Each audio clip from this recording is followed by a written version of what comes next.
Let's talk about the Midnight Hammer. No, I am not going to discuss Lindsey Graham and any of those things right now. We're talking about America's bomb dropping on Iran.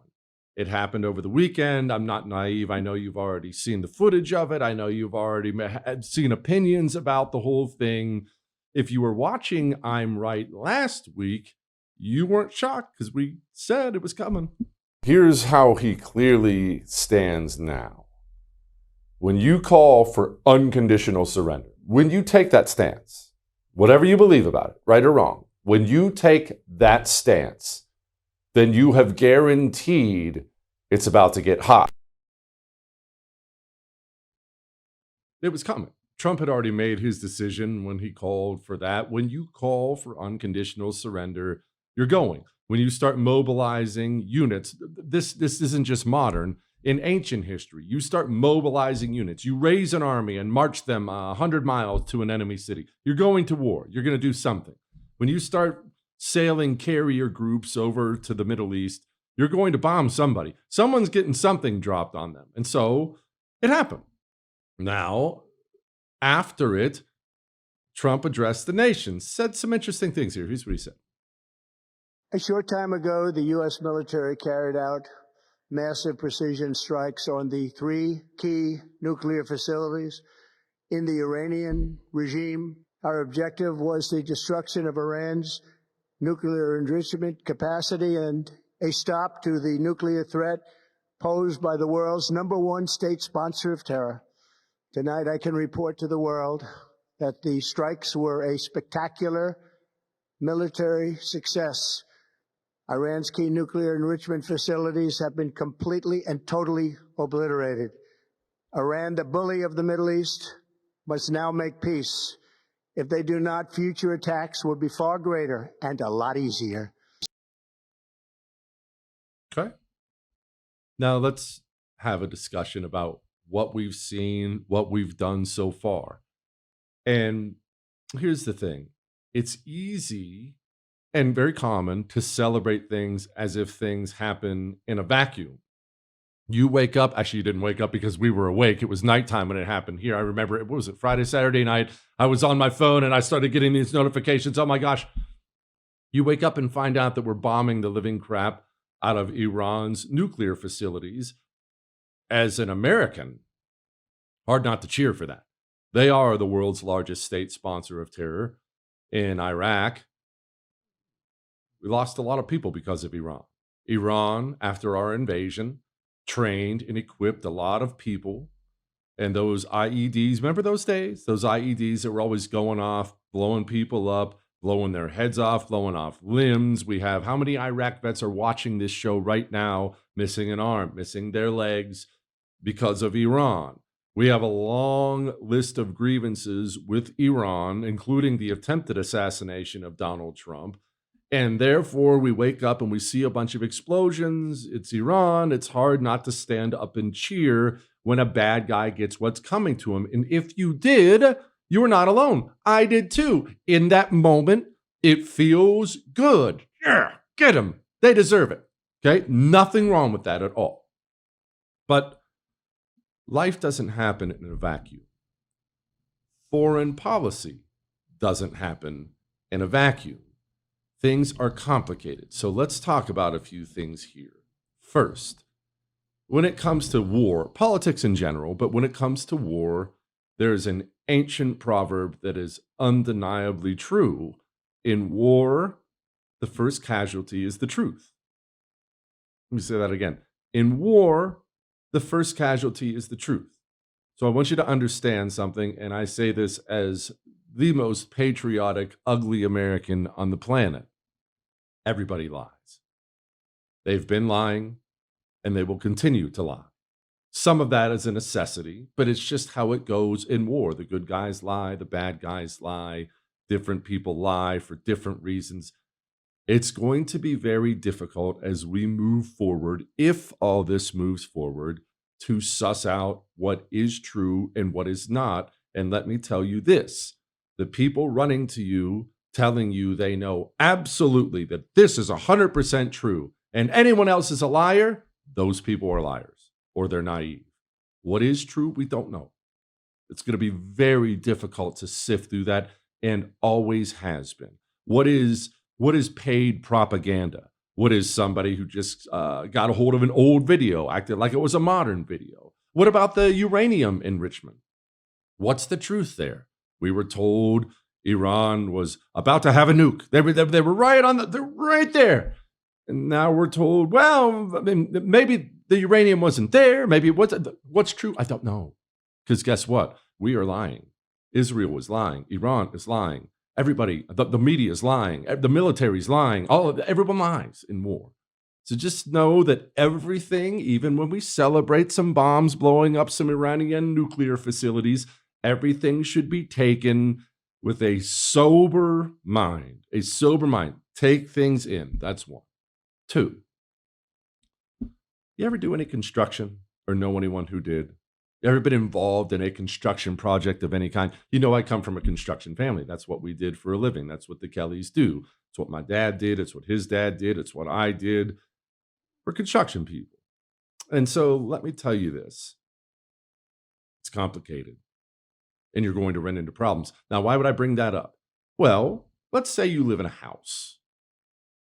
This house is rotted and it's always giving you problems, costing you money. You got termites, the electrical fires, the roof is leaking. The house is an absolute nightmare. And you make the decision, you know what? We are going to tear this house down and we are going to rebuild. We will rebuild something better. Okay, fine. Understandable. The day you tear the house down, that's a celebration, right? Hey, look at that headache, that mountain of problems, that cash money pit, it's gone. It's a great day. It's a good day. Celebrate. It's fine to feel good. But you have not rebuilt the new house yet. And anybody who's ever been involved in any kind of construction knows there are going to be problems. There are going to be material delays. You're going to have contractors who don't show up, go out of business, show up and do shoddy work. The permitting process is a nightmare. Rebuilding the new one is necessary, and there are going to be problems. So when you tear down the old one, don't celebrate as if the new one is built and the deed is done.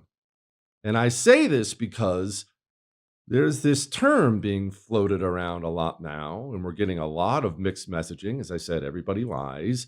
The term being regime change. This mission was not and has not been about regime change.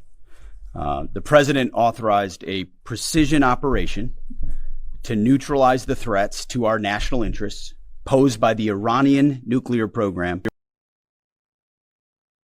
Okay. So we're not doing regime change. Or are we? Because after that, Donald Trump went to social media and said this. This is a direct quote. It's not politically correct to use the term regime change, but if the current Iranian regime is unable to make Iran great again, why wouldn't there be a regime change? So it's hard to take that as anything other than advocating for regime change. But then we had Caroline Leavitt come out today and try to do some cleanup on it. The president believes the Iranian people can control their own destiny. And what he said last night makes complete sense. If the Iranian regime refuses to come to a peaceful diplomatic solution, which the president is still interested in engaging in, by the way, why shouldn't the Iranian people take away the power of this incredibly violent regime that has been suppressing them for decades? And so our posture has not changed. Our military posture has not changed. These were decisive precision strikes that were successful on Saturday evening. But the president is just simply raising a good question that many people around the world are asking. Okay. Now let's discuss the history of that and what's going on here, because it's important to have perspective. Again, things don't happen in a vacuum. History has led us to where we are now. World War I. Don't worry, I'm not going to go into a long history for you here, but World War I. World War I, you know, it kicks off Germany, France, Britain. Eventually, later on, we get in the war. But after World War I, we decided Germany was the bad guy, which is very debatable when it comes to World War I. But either way, the world decided they're the bad guy. And after we had killed a bunch of Germans and Germans had killed a bunch of other people, we decided to simply punish Germany. No help, no nothing. Horrible reparations, taking valuable chunks of their territory from them. Essentially, no sugar cubes, just the whip you did wrong. And after that, well, that led directly to the rise of Adolf Hitler and the Nazis. It led directly to it. A down and out Germany, people looking around, massive inflation, Germany crushed, and you have this demagogue rising who gave a great speech telling them, "You're the best, you're Germany, let's rise again." And then World War II came. World War II was a direct result of how we handled the end of World War I. And the lesson the world took from that, an understandable lesson, was when you fight a war against somebody, you can't just beat the crap out of them and walk away. You have to help them afterwards, help them rebuild. After World War II, we practically moved into Japan and rebuilt their entire country after we'd bombed it to smithereens, rebuilt their entire government, and now they're close allies today. And the lessons we took from that, we carried into places like Iraq and Afghanistan, where we didn't like Saddam Hussein. We didn't like the Taliban in Afghanistan. And so, yes, we can go in, and we did go in and smash their armies and bomb them to smithereens. But then, of course, we have to handle the regime change, right? We can't just go kill Saddam and let him go. We have to step in here and help these people along. But we didn't do it well. 20 years later, all that blood, all that treasure, all those lives, all those limbs, it's hard to look at it and call it anything but a colossal failure. And I say that miserable hot boxes. It's hard to say it was anything but a colossal failure. Now that brings us to Iran. Donald Trump is very good at foreign policy. He's very sharp, very, very sharp. But we are entering dangerous territory here. And I'm not calling it dangerous territory because I'm afraid of the Iranian response. I know about those stupid missiles today that got shot down right away. Iran launched some missiles at us. We shot them down. I'm not talking about that being the real danger. The real danger is, what if we bring down their regime? And I hate their regime. It's an evil regime. What if we bring it down? What rises? You get answers that are unbelievably vague and naive. You get answers like, well, the Iranian people will decide. Are you watching a movie? You think this is a game? Do you know what happens when that happens? You know what happens? Well, let the people decide. What happens is, if you're going to wash your hands of it, the guy with the most guns, he ends up running the country. Are you sure that man is better than the one they currently have? I'm not. You're not. Nobody is. Don't let anybody lie to you. Nobody is. Okay, so you don't want to wash your hands of it. Are you going to get involved again? Are we going to go the John Bolton route? How do you feel about regime change as a U.S. goal? Well, I think it should be America's declared policy. The regime itself is the problem here. It has been all along, both through its nuclear program, its ballistic missile program, its support for terrorist groups in the Middle East, around the world. This regime's been in power 46 years. It will not change its behavior. So the only foundation for long-term peace and security in the Middle East is to overthrow the Ayatollahs. John Bolton wasn't alone. Don't think that was just some lone wacko on CNN. Republican senators, Republican politicians have been quite frank about it. We most certainly need to have regime change in Iran. This is the same regime that's threatened America and Americans. Time for regime change. And I believe that this president should be given a fair amount of leeway to effect that. It's time to close the chapter on the Iranian Ayatollah and his henchmen. Let's close that chapter soon and start a new chapter in the Mideast, one of tolerance, hope, and peace. We are entering a very dangerous game here. And again, I want to stress, I know Iran has some terrorist abilities. They don't have really legitimate military capabilities, some missiles that aren't going to be accurate. My concerns are not Iran. Iran's military capabilities. My concerns are the very dangerous game we're walking into. And as I mentioned already, everybody is lying, and everybody will continue to lie. And to say I'm apprehensive would be putting it mild. Just watch, pray, sift through the information. All that may have made you uncomfortable, but I am right.